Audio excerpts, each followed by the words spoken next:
লীলা অৱতাৰ নাৰদ ইয়াত অংশ অৱতাৰ হিচাপে মানে লীলা অৱতাৰ এনেকে মাজে মাজে হৈ আছে, হৰি অৱতাৰ হৈ আছে, হয় নহয়? মানে সময়ে সময়ে তেওঁ হেৰি হৈছে কি কয় ভকতক পালন কৰিবৰ কাৰণে বস্ত্ৰ অৱতাৰ হৈছে, নৰসিংহৰূপে খন্তেকৰ কাৰণে লীলা অৱতাৰ হৈছে।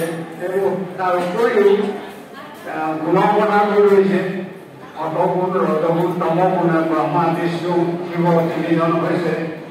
তাৰপিছত আকৌ ধৰ্ম বিস্তাৰৰ কাৰণে ভাগৱত কি কয় আপোনাৰ বেদৰ সাৰমৰ্ম প্ৰচাৰ কৰিবৰ কাৰণে ব্যাসৰূপে আহিলে, ব্যাসৰ ভুল হোৱাৰ কাৰণে আকৌ নাৰদ হিচাপে আহিছে।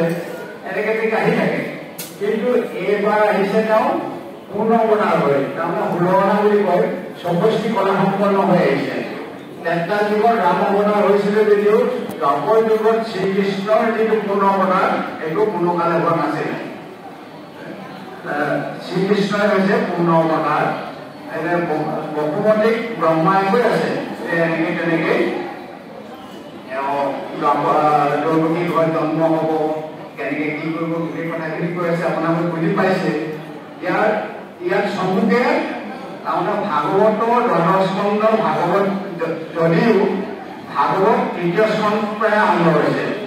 প্ৰথম স্কন্ধ আৰু দ্বিতীয় স্কন্ধটো হৈছে মানে এটা সূত্ৰধাৰক হিচাপে মানে আমাৰ যেনেকে অংশগ্ৰহণাত মানে সূত্ৰধাৰে গোটেই সাৰমৰ্মটো কৰিছে, নামখনৰ ভিতৰত কি আছে, ঠিক তেনেকৈ প্ৰথম স্কন্ধ দ্বিতীয় স্কন্ধ মানে সূত্ৰধাৰী হিচাপে কি কি ভিতৰত আছে এইখিনি বৰ্ণনা কৰে। কাৰণ চমুকে দ্বিতীয় স্কন্ধ কেনেকে কি অৱতাৰ হৈ গোটেই কথাখিনি হৈছে, পিছত দশমত এই গোটেই লীলা চৰিত্ৰখিনি কথা পাব, কথা সাৰমৰ্ম আজি ভাগৱতৰ এইখিনি মানে কৃষ্ণ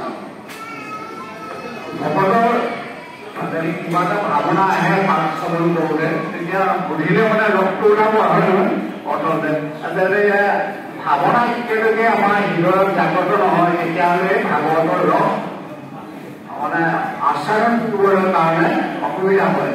ভাগৱত শুনাবলৈ ইয়াৰ অৰ্থ নোলায়, ভাৱনাৰ পৰাহে ভাগৱতৰ ৰস ওলায়, আৰু সেই ৰস ওলালে মানে ভকতে আচৰণ কৰি আনন্দ পায়। কৃষ্ণ আপোনালোকে ভাবিব লীলা চৰিত্ৰ কথা কৈ আছে কৃষ্ণ, তেতিয়াহে ৰসটো ওলাব কৃষ্ণ।